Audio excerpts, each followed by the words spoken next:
Hello friends, स्वागत है आपका आपके अपने लीगल चैनल सोच पर प्रहार में। मैं हूं एडवोकेट सनी शर्मा और दोस्तों आज की इस वीडियो में आपको 498 की क्वेश्चन का एक लेटेस्ट जजमेंट मैं बताने वाला हूं जो कि हाल ही में अभी 13 जनवरी 2023 को आया है।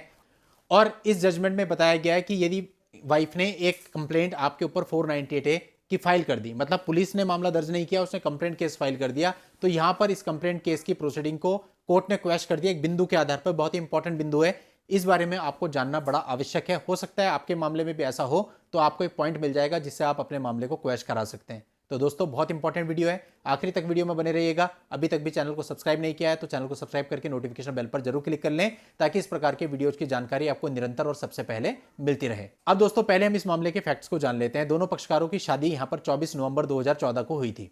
वाइफ का एलिगेशन था अपनी कंप्लेंट में कि उसके जो माँ बाप थे उन्होंने शादी के वक्त बहुत सारा कैश दिया था, सोने के बहुत सारे जेवर और अन्य आइटम्स भी दिए थे हस्बैंड और इन लॉज की डिमांड पर। अब इसके बाद शादी के बाद वो लोग साथ रहने लगे। इन लॉज और हस्बैंड थे, उन्होंने उसके जेवर ले लिए, जेवर को बेच दिया और उससे जो पैसा आया उसको यूज कर लिया। इसके बाद वो लोग यानी हस्बैंड और इन लॉज 50,000 रुपए की डिमांड उससे करने लगे, अपने फादर से 50,000 रुपए लेकर के आओ। और जब वो नहीं कर पाए तो जो हस्बैंड था वो अपनी वाइफ को असॉल्ट करने लगा। और उसने ये भी बताया कि वो लोग प्रॉपर उसको खाना नहीं देते थे, उसका मेडिकल ट्रीटमेंट नहीं कराते थे, उसको टॉर्चर करते थे। इसके बाद उसने बताया कि वो प्रेग्नेंट हो गई थी, उसके बाद भी वो लोग उसको टॉर्चर करते थे।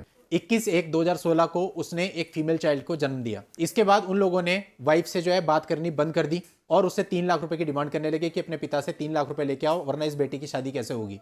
इसके बाद जैसे तैसे उसके फादर ने व्यवस्था करके 1 लाख रुपए उनको दिए और कहा कि मेरी बेटी के साथ अब से फ्यूचर में टॉर्चर मत करना। इसके कुछ समय के बाद वो बाकी के 2 लाख रुपए की भी मांग करने लगे, लेकिन उसके फादर देने में सक्षम नहीं थे और इस वजह से वो वाइफ के साथ मारपीट करने लगे, गाली गलौज करने लगे। और उसने आगे एलिगेशन लगाया कि 26/1/2018 को उन लोगों ने उस पर कैरोसिन डालकर उसको मारने का प्रयास किया। एनी हाउ वो किसी प्रकार से बचकर वहां से निकली और अपने पेरेंटल होम में जाकर के उसने शेल्टर लिया। और उस दिन के बाद से उसके हस्बैंड और इन लॉज ने उसकी कोई खोज खबर नहीं ली। इसके बाद वाइफ ने अपनी तरफ से 498A, 323, 34 IPC and 3,4 DP act के अंतर्गत एक मामला दर्ज करा दिया। 19/4/2018 को इस मामले में मजिस्ट्रेट साहब ने कॉग्निजेंस लिया। उसके बाद यह मामला दूसरी कोर्ट में ट्रांसफर हो गया।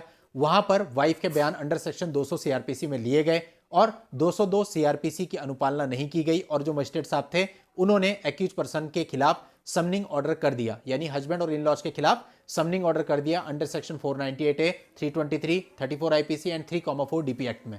अब हस्बैंड ने अपनी तरफ से इस क्रिमिनल प्रोसीडिंग को क्वैश करने के लिए एक क्वैशिंग पिटीशन फाइल करी। अब हस्बैंड के जो वकील साहब थे उन्होंने ग्राउंड बताया कि ये जो पूरा मामला है ये केवल लॉ प्रोसेस का अब्यूज है। इसके अलावा उन्होंने बताया कि 202 CRPC की अनुपालना नहीं की गई है और बिना इसकी अनुपालना किए आगे की प्रोसीडिंग्स का कोई मतलब नहीं बनता है।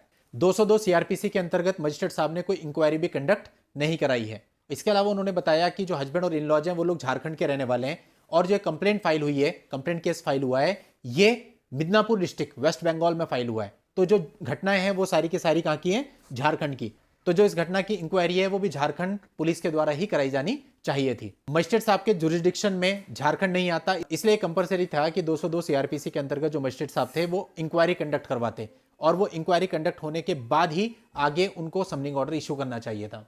तो इस मामले में उन्होंने ऐसा किया कि ना तो कोई इंक्वायरी कंडक्ट कराई जबकि मामला उनके जुरिसडिक्शन से बाहर का था, और सेकेंडली 202 के कोई बयान भी नहीं लिए, 202 की अनुपालना भी नहीं की। 202 में ना कोई विटनेस लिया, ना कोई डॉक्यूमेंट लिए और बिना 202 की कंप्लाइंस किए ही उन्होंने क्या किया? एक्यूज पर्सन को समनिंग ऑर्डर कर दिया, जो कि पूरे तरीके से गलत है। साथ ही उन्होंने यह भी बताया कि it is well settled principle of law कि जो मजिस्ट्रेट साहब हैं यदि उनकी जुरिसडिक्शन से बाहर एक्यूज पर्सन रहते हैं तो वो पहले 202 CRPC के अंतर्गत या तो खुद इंक्वायरी करेंगे या किसी पुलिस अधिकारी के द्वारा इंक्वायरी कंडक्ट करवाएंगे, उसके बाद ही आगे की प्रोसीडिंग्स होंगी। परंतु इस मामले में ऐसा नहीं किया गया, इसलिए इस मामले को क्वैश किया जाना चाहिए।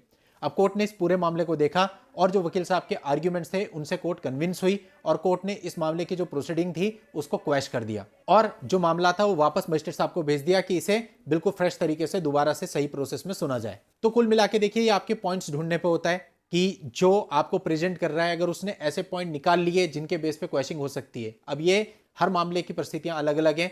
अब क्वेश्चनिंग में देखिए, अगर यहां पे 202 वाला पॉइंट नहीं होता तो शायद मामला ये क्वेश्चन नहीं होता, लेकिन 202 में इंक्वायरी वाला जो पॉइंट है वो बहुत इंपॉर्टेंट इस मामले में है और उनकी जुरिसडिक्शन से बाहर यदि एक्यूज पर्सन रहते हैं तो वहां पर इंक्वायरी मस्ट है। इस पॉइंट के बेस पे ही ये जो मामला था ये क्वैश हो गया। दोस्तों, आप लोगों की हेल्प के लिए जजमेंट का लिंक आपको इस वीडियो के नीचे डिस्क्रिप्शन में मिल जाएगा, वहां जाके आप पूरे मामले की जानकारी ले सकते हैं। आज की इस वीडियो में इतना ही, नेक्स्ट वीडियो में नई जानकारी के साथ मैं आपसे फिर मिलता हूं। तब तक के लिए goodbye and thank you for watching, take care.